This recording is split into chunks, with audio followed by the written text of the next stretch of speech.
watching. Don't forget to like, comment, share and subscribe to.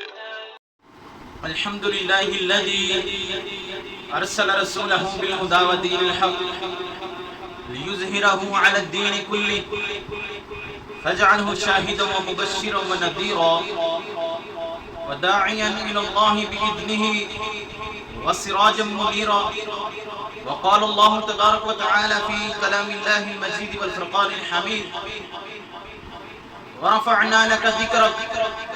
خالق کائنات نے اپنی مقدس کتاب میں ارشاد فرمایا ہم نے تیرے لیے تیرا ذکر بلند کر دیا. حضرات گرامی قدر، عالم ارواح میں آپ کا تذکرہ، حضرت عیسیٰ اسلام کی انجیل میں آپ کا تذکرہ، حضرت ابراہیم علیہ السلام کی دعا میں آپ کا تذکرہ، عرش پر آپ کا تذکرہ، فرش پر آپ کا تذکرہ، نماز میں آپ کا تذکرہ، تشہد میں آپ کا تذکرہ، نماز میں آپ کا تذکرہ، اذان میں آپ کا تذکرہ، نماز جنازہ میں آپ کا تذکرہ. جہاں میرا تذکرہ وہاں آپ کا تذکرہ. ورفعنا لک ذکرک.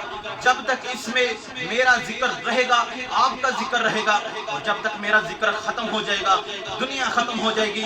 جب تک میرا ذکر باقی رہے گا، قائم رہے گا، تو دنیا قائم رہے گی.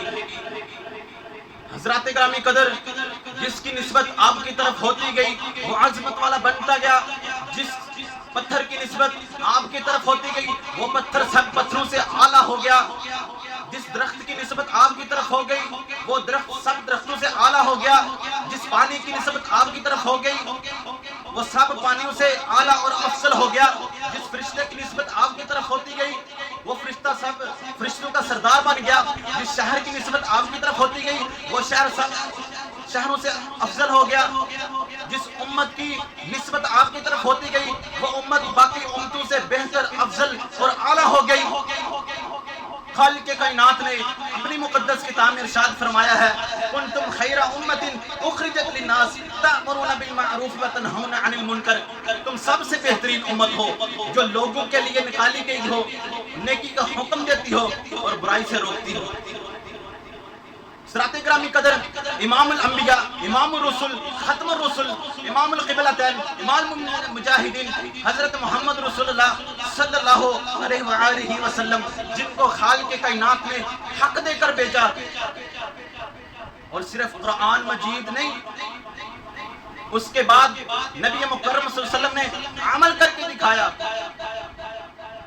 تو ہمیں اس سے کیا معلوم ہوتا ہے اور پھر اس کی کیا دلیل ہے کہ عمل کر کے دکھا رہے ہیں. وَأَنزَلْنَا إِلَيْكَ الذِّكْرَ لِتُبَيِّنَ لِلنَّاسِ مَا نُزِّلَ إِلَيْهِمْ. ہم نے آپ پر اس لیے قرآن نازل کیا تاکہ آپ اس کی تفسیر بیان کریں.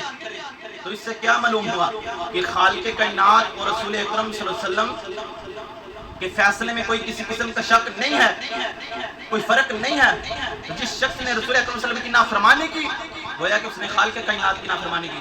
تو اللہ تعالیٰ سے دعا کہ اللہ تعالیٰ ہمیں رسول اکرم صلی اللہ علیہ وسلم کی اطاعت اور خالق کائنات کی فرما برداری کرنے کی توفیق عنایت فرمائے. اقول قولی ھذا استغفر اللہ لی ولکم ولسائر المؤمنین.